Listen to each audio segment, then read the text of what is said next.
Hello friends, मैं doctor अंतरिक्ष। आज हम जानेंगे हमारे पैरों में, टांगों में जो सूजन आती है उसके क्या क्या कारण होते हैं, क्या क्या चीज़ें हमें ऑब्ज़र्व करनी चाहिए ताकि हमें पता लग सके भी ये सूजन किस बीमारी के कारण आ रही है और बीमारी को ज़्यादा होने से या ज़्यादा फैलने से रोका जा सके और इस सूजन को कैसे ठीक करना है। तो इन सब के बारे में आज हम जानेंगे। जब भी किसी को सूजन आती है उसको जो चीज़ें नोट करनी चाहिए वो ये है भी दोनों पैरों में सूजन आ रही है, दोनों टांगों में सूजन आ रही है या एक टांग में आ रही है। ये सूजन एकदम से आ रही है या ये सूजन धीरे धीरे करके आई है, धीरे धीरे बढ़ी है। ये जो आपको एडिमा आ रहा है जिसको सूजन भी बोलते हैं, ट्रांजिएंट आ रही है या परसिस्टेंट आ रही है। मतलब अगर आप कोई सफ़र कर रहे हैं, मान लीजिए 2-3 घंटे 4 घंटे का लंबा सफ़र कर लिया, उसके बाद पैरों में टांगों में सूजन आ गई, या ये सारा दिन रहती है सूजन, उसके बाद सोच के साथ कोई दर्द है या नहीं दर्द है। दर्द मतलब टांगों में दर्द हो सकता है या चूल्हे का दर्द जो टांगों में जा रहा हो, पैरों में जा रहा हो, ऐसा कोई दर्द या शूटिंग पेन हो रहा हो।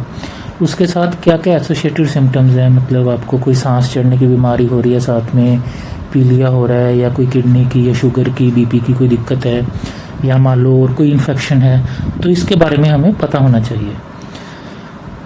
दोनों टांगों में सूजन आने का सबसे मोस्ट कॉमन जो 4 कारण होते हैं, एक तो दिल की बीमारी, लीवर की बीमारी, किडनी की बीमारी, या जो पेशेंट्स पैरालाइज होते हैं उनमें ये दिक्कत आ सकती है।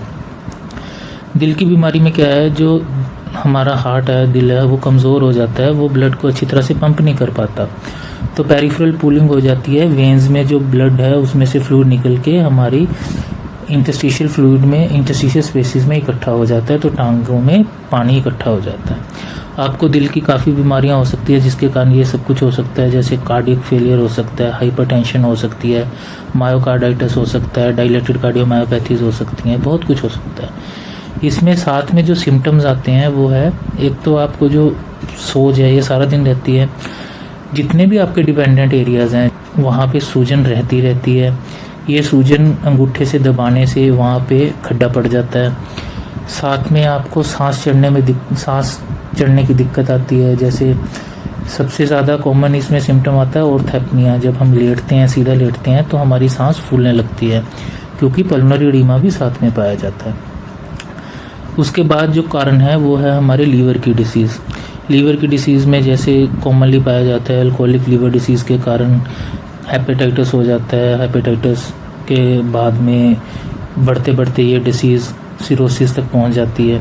उसमें क्या है, जो लीवर है वो हमारे शरीर में जो प्रोटीन पैदा करता है वो प्रोटीन नहीं पैदा हो पा रहा, तो जो प्रोटीन है वो पानी को ब्लड वेसल्स में रखता है। जब प्रोटीन नहीं होता तो पानी ब्लड वेसल से निकल के बाहरली स्पेसिस में आ जाता है, जिससे हमें स्वेलिंग, एडिमा हो जाता है। इसके साथ जो सिम्टम्स आएंगे उसमें सिम्टम है पीलिया की शिकायत होना, असाइटिस होना, पेट में पानी भर जाना, पोर्टल हाइपरटेंशन की शिकायत हो जाती है, जिसमें साथ में कई लोगों को हेमोरॉइड्स भी देखने को मिलते हैं। ठीक है। इसके बाद जो तीसरे कारण है बायलेटरल एडिमा का, वो है हमारी किडनी की डिसीज़। किडनी की डिसीज़ कई तरीके से हो सकती है। मान लो क्रोनिक किडनी डिसीज़ जिसको हम बोलते हैं, वो डायबिटिक पेशेंट्स को हो सकती है, हाइपरटेंसिव पेशेंट्स को हो सकती है, या कॉमनली नेफ्रोटिक सिंड्रोम एक पाया जाता है। जैसे लीवर हमारा जो प्रोटीन बनाता था, नेफ्रोटिक सिंड्रोम में क्या होता है, किडनी वो प्रोटीन को यूरिन में पास आउट करना शुरू कर देती है, बाहर निकालना शुरू कर देती है, तो फिर प्रोटीन की कमी हो जाती है शरीर में। ठीक है। इसके कारण हमारे शरीर में सूजन आने लग जाती है। जो किडनी के डिसीज़ में एसोसिएटेड फीचर्स होते हैं वो होते हैं, हमारी आंखों के आसपास सूजन बहुत रहती है, सुबह के टाइम हमारा जी घबराता है जिसको नोज़िया बोलते हैं, अनीमिया बहुत आता है, वीकनेस होती है। और नेफ्रोटिक सिंड्रोम का एक क्लासिकल फीचर होता है, जब भी आप बाथरूम करते हैं तो जब बाथरूम कमोड में आप देखेंगे झाग तो नहीं बन रही बहुत ज़्यादा। अगर बहुत ज़्यादा झाग बन रही है तो इसका मतलब है आपको यूरिन टेस्ट करवाना चाहिए, रूटीन यूरिन टेस्ट, ताकि आपको पता चल सके भी कोई किडनी की डिसीज़ तो नहीं है। इसके बाद जो पैरालाइज पेशेंट्स होते हैं उनमें स्वेलिंग का कारण होता है, जो हमारे काफ मसल्स होते हैं जिसको हम पिंजरियाँ बोलते हैं, वो एक तरह का पेरिफेरल हार्ट होता है हमारा, वो वेन्स को कंप्रेस करता है ताकि ब्लड जो हार्ट से टांगों में आया है वो टांगों से दोबारा हार्ट में जा सके। लेकिन पैरालाइज पेशेंट्स की मसल काम नहीं करते हैं, तो जब भी वो बैठे रहते हैं, मान लो व्हील चेयर पे या लेटे रहते हैं, तो उनके पैरों में, टांगों में, एंकल्स में सूजन आ जाती है। ये इमोबिलाइजेशन के कारण होता है, जिसमें हम वीनस या लिम्फेटिक स्ट्रेसेस भी बोल सकते हैं। अब है कुछ यूनिलेटरल एडिमा, मान लीजिए एक टांग में, एक पैर में आपके सूजन आ रही है, उसके क्या क्या कारण हो सकते हैं। उसमें सबसे ज़्यादा कॉमन चीज़ है जो क्रोनिक वीनस इनसफिशिएंसी है, जिसको हम ये वेरिकोज वेन भी बोल देते हैं। ये नाड़ी ऐसे फूली हुई दिखाई देंगी आपको टांगों पे, या उसके बाद डीवीटी हो जाती है कईयों को, खून जम जाता है वेन्स में कई पेशेंट्स के, उसमें टांग में दर्द भी होता है, रेडनेस भी आ जाती है। इसके बाद है सेलुलाइटिस, जिसको हम इन्फेक्शन बोलते हैं। इसमें जो टांग लाल लाल हुई पड़ी है, इसमें इन्फेक्शन हो गई है, सेलुलाइटिस हो गया, जिसके कारण पानी इकट्ठा होना शुरू हो गया। उसके बाद कोई फ्रैक्चर हो गया या कोई चोट लग गई आपके, या स्प्रेन आ गई, स्पोर्ट्स करते हुए इंजरी आ गई, उसके कारण भी टांग में सूजन आ सकती है, तो आपको दर्द साथ में होगा। इसके बाद लिम्फेडिमा हो सकता है। लिम्फेडिमा कैसे होता है, मान लीजिए आपकी कोई सर्जरी हुई है, हिप सर्जरी के बाद हो सकता है, या मान लो जैसे कैंसर पेशेंट्स होते हैं, उनकी रेडिएशन थेरेपी हुई है, उसके बाद लिम्फ जो फ्लो होता है वो डिस्टर्ब हो जाता है, तो उसके कारण टांग में लिम्फेडिमा आ जाता है। इसके साथ ही जो ये मोटी टांग दिखाई गई है, इसको हम एलिफेंटियासिस बोलते हैं, जो फ्लेरियासिस भी होती है। ये इन्फेक्शन होती है, एक वर्म इन्फेस्टेशन होती है, जो हिंदुस्तान में कई स्टेट्स में पाई जाती है अभी भी, उसके कारण भी ये हो जाता है, जिसको हाथी लात भी बोलते हैं, एलिफेंटियासिस बोलते हैं। अब कुछ कॉन्ट्रीब्यूटरी फैक्टर्स होते हैं जो एडिमा को बढ़ा सकते हैं। वो कौन कौन से होते हैं? इसमें होते हैं भी ज़्यादा देर तक जो खड़े रहते हैं, जिनकी जॉब ज़्यादा स्टैंडिंग होती है, जैसे ट्रैफिक पुलिस में हो गए, या आप रिसेप्शन पे हो गए, या आपकी कोई स्टैंडिंग जॉब है, तो ज़्यादा देर तक एक ही पोजीशन में खड़े रहने से, या बैठे भी हो आप, जैसे व्हील चेयर पर जो बैठे होते हैं, ज़्यादा देर तक वो हिल नहीं सकते हैं, तो बैठे बैठे उनकी टांगों में, एंकल्स में सूजन आ जाती है। अगर आप ज़्यादा नमक वाली चीज़ें खाएँ, उसके कारण भी आपकी टांगों में सूजन आ जाती है। हाइपोथायराइड के पेशेंट्स में बाइलेटरल मिक्सोडिमा पाया जा सकता है। इसका क्लासिकल फीचर होता है, जब हम अंगूठे से उसकी स्वेलिंग को प्रेस करते हैं तो वो दबाई नहीं, उसमें खड्डा नहीं पड़ता, जिसको हम नॉन पिटिंग एडिमा भी बोलते हैं। हाइपोथायराइड के बारे में मैंने एक वीडियो भी बनाई हुई है, जिसका मैं लिंक आई बटन में डाल दूंगा, आप उसको चेक भी कर सकते हैं। ओवरवेट पेशेंट्स में सूजन आ सकती है, उनके जो वीनस ब्लड फ्लो है, जो खून का प्रभाव है, वो कम हो सकता है ज़्यादा वेट के कारण। इसके बाद प्रेग्नेंट औरतों में काफ़ी कॉमनली पाया जाता है भी उनमें पैरों में सूजन आ जाए। उनका वैसे तो ये नॉर्मल चीज़ होती है, लेकिन अगर ज़्यादा सूजन आ जाए और बीपी भी बढ़ने लग जाए, तो एक कंडीशन होती है प्री इक्लेम्पशिया, तो वो उसमें भी जा सकती हैं। तो ध्यान देना चाहिए प्रॉपरली भी, ज़्यादा सूजन तो नहीं आ रही है, ज़्यादा वेट तो नहीं बढ़ रहा, बीपी ज़्यादा तो नहीं बढ़ रहा। कुछ मेडिसिन होती हैं जिसके कारण बाइलेटरल या यूनिलेटरल टांगों में सूजन आ जाती है, जैसे बीपी की मेडिसिन होती हैं जिसको सीसीबी बोलते हैं, कैल्शियम चैनल ब्लॉकर्स होती हैं, उसमें डायबिटीज़ की मेडिसिन होती हैं, पायग्लिटाजोन वगैरह, फिर कॉन्ट्रासेप्टिव पिल्स होती हैं, हार्मोन थेरेपीज़ होती हैं, एंटी डिप्रेसेंट या स्टीरॉयड्स के यूज़ के कारण भी टांगों में सूजन आ सकती है। यहाँ अगर आपको सूजन रह रही है तो वो बढ़ भी सकती है।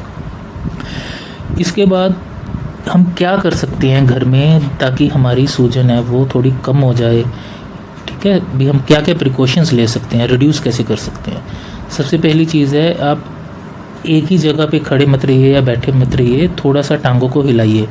अगर पैरालाइज पेशेंट है तो वो अपनी फिजियोथेरेपी करवा सकते हैं, जिससे मसल्स कॉन्ट्रैक्ट होते हैं, वीनस फ्लो बढ़ता है, तो सूजन कम होती है। उसके बाद है कंप्रेशन स्टॉकिंग्स पहन सकते हैं, जो पहली पिक्चर है, ये एक तरह की जुराब होती है, नीचे से ऊपर तक जो टाइट जुराब होती है, ये पैर को फूलने नहीं देती है, तो ये काफ़ी हेल्प करती है पेशेंट्स को जिनमें क्रोनिकली सूजन रह रही है।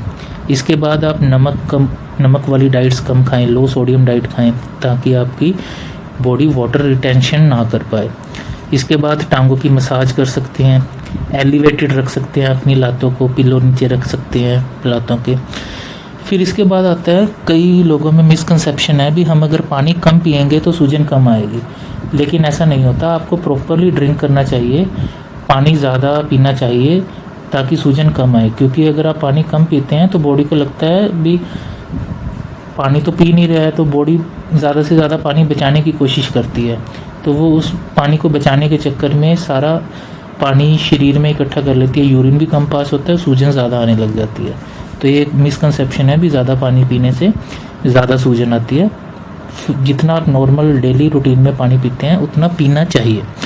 इसके बाद आपको गर्म चीज़ों से बचना चाहिए। अगर आपको सूजन रह रही है तो जैसे ज़्यादा धूप में जाने से या कोई ऐसी चीज़ पहनने से जिसमें ज़्यादा गर्मी हो जाए, क्योंकि वेज़ोडाइलेशन के कारण स्वोलन लेग्स में इंजरी हो सकती है अगर आप हॉट टेम्परेचर के कांटेक्ट में आते हैं। जैसे आप मान लीजिए गर्म बोतल रख ली कई बारी, ऐसी चीज़ें करने से। ये सारी चीज़ें हैं, कंप्रेशन स्टॉकिंग दिखाई गई हैं, फिजियोथेरेपी, लो सोडियम डाइट, पानी पीना है जो, उसके बाद एलिवेटेड लेग्स रखनी है। अब हैं कुछ टेस्ट जो ज़रूरी हो जाते हैं। अगर आपको क्रोनिकली परसिस्टेंट स्वेलिंग रह रही है तो आपको ये टेस्ट ज़रूर करवाने चाहिए। एक तो सबसे पहले अपना ब्लड प्रेशर चेक करवाएं, उसके बाद यूरिन का रूटीन टेस्ट करवाएं जिससे पता चलेगा यूरिन में कोई शुगर तो नहीं है, प्रोटीन तो नहीं लीक हो रहा है किडनी से। सीबीसी चेक करवाएं, एनीमिया तो नहीं है आपको, ईसीजी करवाएं। इसके बाद liver function test, renal function test वो करवाएं ताकि आप पता लगे भी आपकी लीवर की कोई दिक्कत तो नहीं है, किडनी की कोई दिक्कत तो नहीं है। इसके बाद है जैसे यूनिलेटरल स्वेलिंग हो रही है, मान लो पेनफुल स्वेलिंग हो रही है, तो उसमें एक कलर डॉपलर होता है जो टांगों का होता है, उससे पता चल जाता है। अगर कोई वीनस इंसफिशिएंसी हो या डीवीटी हो जो काफ़ी हाई रिस्क डिसीज़ हैं जिसमें लाइफ थ्रेटनिंग कंडीशंस भी बन सकती हैं, उसका अर्ली डायग्नोसिस हो सकता है। इसके बाद है डूज़ एंड डोंट्स, भी क्या प्रिकॉशंस लेनी चाहिए क्या नहीं लेनी चाहिए, वही सब कुछ है।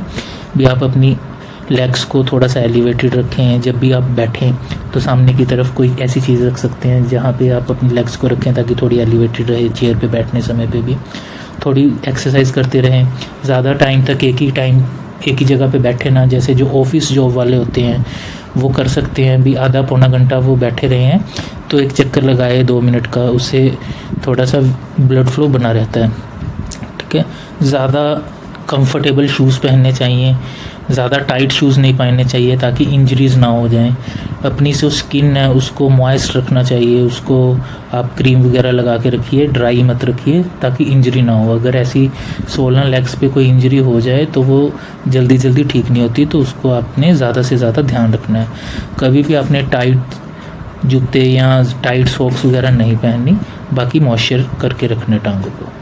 ऐसी और इन्फॉर्मेटिव वीडियोस के लिए आप मेरा चैनल सब्सक्राइब कर सकते हैं। Thank you, take care.